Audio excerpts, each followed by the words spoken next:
Hi, my name's Scott, the Miniature Maniac, and today I'm gonna answer your burn, your intense miniature painting questions.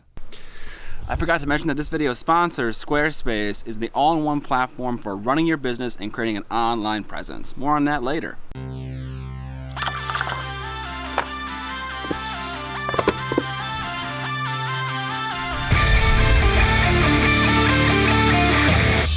What up, mini family? I asked you guys for some miniature painting questions on my YouTube community, and you came up with a lot. Let's just jump right in with number one. What do you think is a good way to paint eyes that don't look like trash? I guess something looking good or bad is subjective, but this is what I do for eyes the majority of the time. In a video where I paint a face for some 50 minutes straight, I demonstrate the eyes, and I'll go over that again. I start with a base coat of a dark color and then paint in the white of the eye, leaving behind some of that dark base coat. This allows for a ring of that dark color, acting as separation between the white of the eye and the flesh color. Make sure the color you use for the white of the eye isn't actually pure white.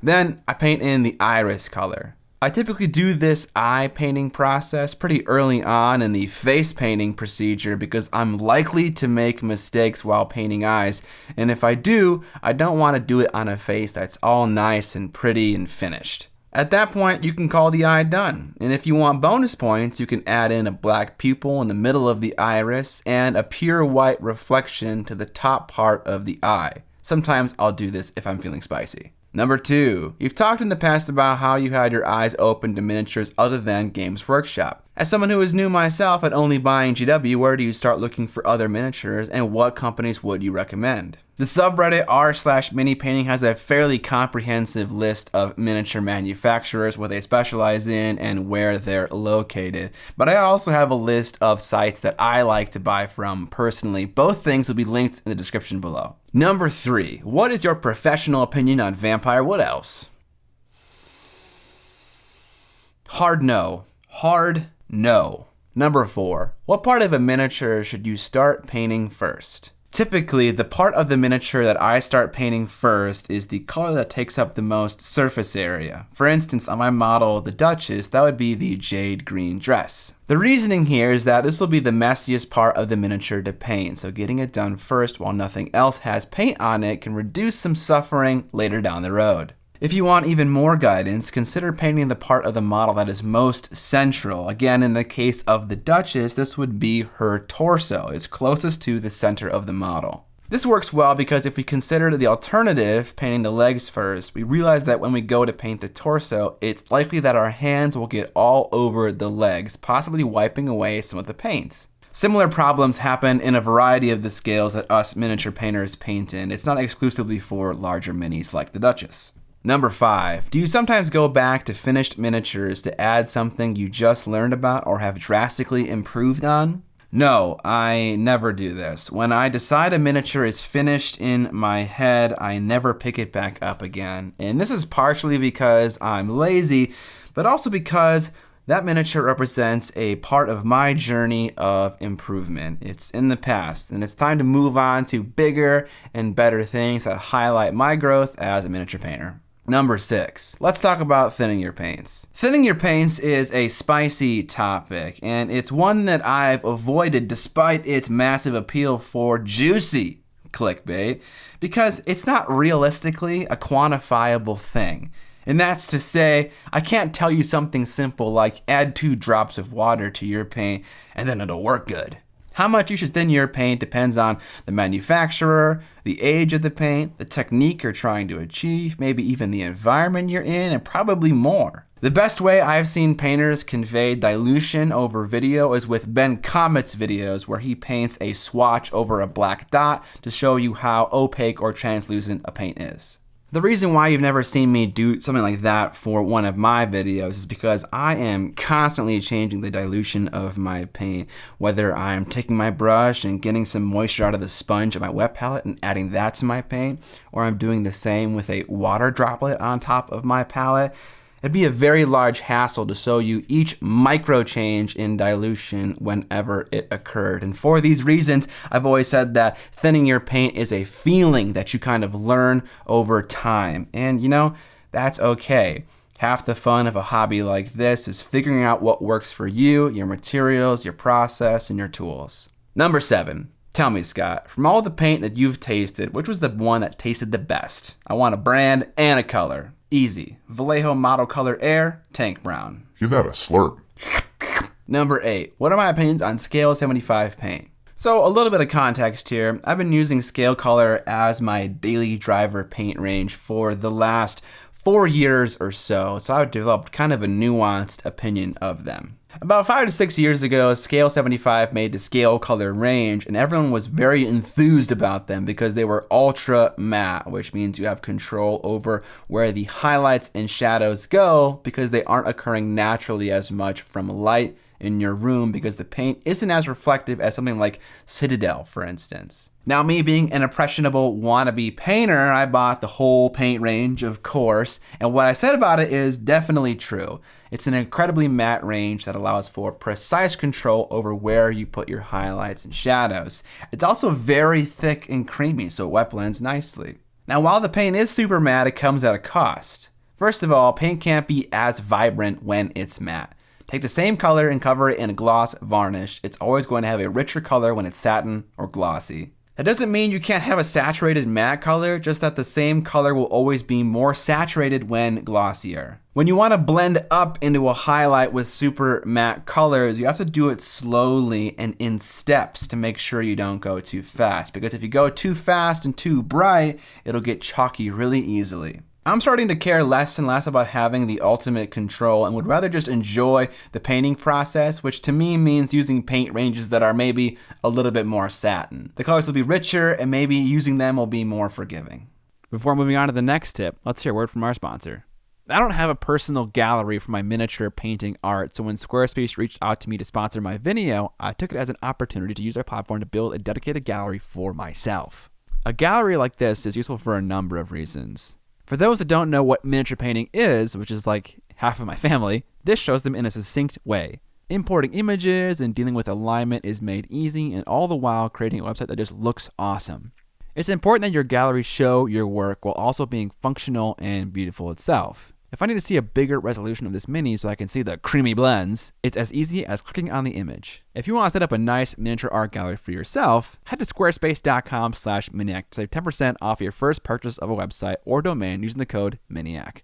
All right, that's it for shilling. Let's get back to those hot questions. Number 9. How do I overcome the fear of ruining a model by trying new things and techniques? I'm always scared that trying something new might make my mini look bad. I think there are a few problems with this line of thought. Number 1, paint isn't permanent unless you're painting with X-Acto knives or something. When you put paint on a model, you can remove it if you want and repaint it. It's not like you're doing permanent damage to the miniature. Number 2, that mini that you hold near and dear to your heart right now will not be near and dear to you a year from now. New stuff is always coming out that's going to capture your imagination. So if you don't start painting that new mini now and learning now, you're gonna keep using the same excuse for every single new miniature that you buy. Number 3, what even determines that a model is ruined? Surely you're comparing yourself to some other standard that a painter has set for you. This hobby is about your journey with your models. It's special, it's unique, cherish it. One thing that kind of sucks about adulthood is the shame that comes along with it. When I painted miniatures for the first time, I was a 10-year-old, and I did not give a hoot about anyone other than myself, and I wish that was something that we could hold on to longer. Number 10, is there a difference when using tap water versus distilled water to thin your paints, clean your brushes, etc.? For me personally, no. But not everyone's water is the same, so I can't make that same claim for everyone. At the very least, you should try painting with tap water for a very long time before you write it off as messing up your painting. Number 11, should you paint a model in sections or the entire mini all at the same time? It kind of depends on what you're doing. For instance, I'm painting this Drazar and I'm giving him maximum effort. I'm painting him in sections for the sake of my sanity. It helps me mentally when I finish a part and check it off my to-do list on a paint job that takes over 100 hours. If I'm painting something fast, it makes sense to base coat everything first, shade everything second, etc.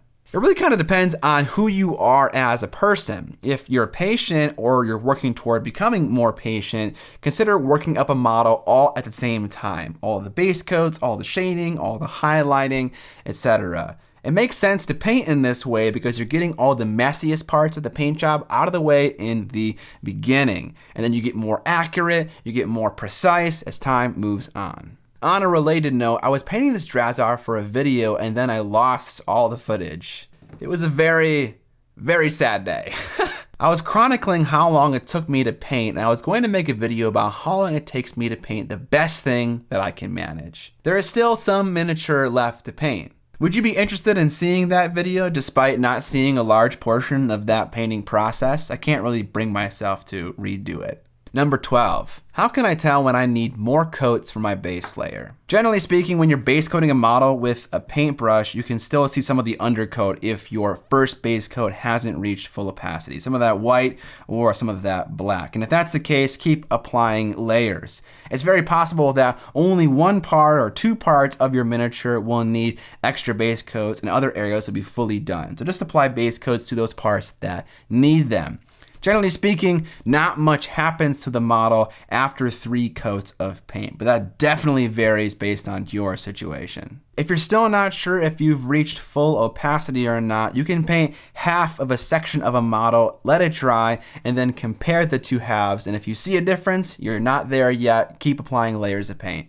Number 13, I'm scared to use all sorts of chemicals for an airbrush, and I feel that it'll be too complicated. Is that true? Just by adding another tool to your arsenal, you are complicating things. You have to figure out how it works. You have to figure out how to maintain it. The real question is an airbrush worth the hassle of figuring out all those nuances? And for a lot of people, it is. That being said, it is absolutely not a required tool. I didn't use an airbrush for the first decade of my painting, and I was elated with what I was producing. When it comes to using harmful chemicals, generally speaking, for water-based acrylics, we don't use a ton of toxic stuff. Some isopropyl alcohol, some thinner for your paint.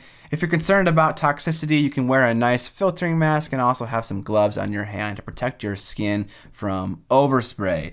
For things like enamels and oils through an airbrush, there's probably a little bit more of a safety procedure that you need to take. At the end of the day, if you don't want to use an airbrush, just don't use one. Number 14, how would you handle a cold human face, like winter cold? I appreciate how this question is worded because I don't necessarily have this figured out, but this is what I would try. I'd start with a blue undercoat because deep down in my artistic brain, I think that even though the base coat covers up a lot of the undercoat still has some kind of effect. So a blue one would be good for a nice chilled, wintry look. I would also then use a cold off-white to build up my highlights, and I'd also glaze into the cheek area and the nose area to simulate that flushed look that happens to people in cold environments. I'll have some helpful articles linked in the description of this video that'll help you with this procedure. Number 15. Personally, I'd just like a 5-minute compilation of you saying moist. Just kidding. Actual number 15. Since final varnish lightens up the color and changes them a bit, how can I prevent that and make the miniature look barely the same as it was before varnish? Alternatively, how do I make a varnish improve the overall look of the mini? To avoid any changes in the paint at all, you need to perfectly match the finish of the varnish with the finish of the paint.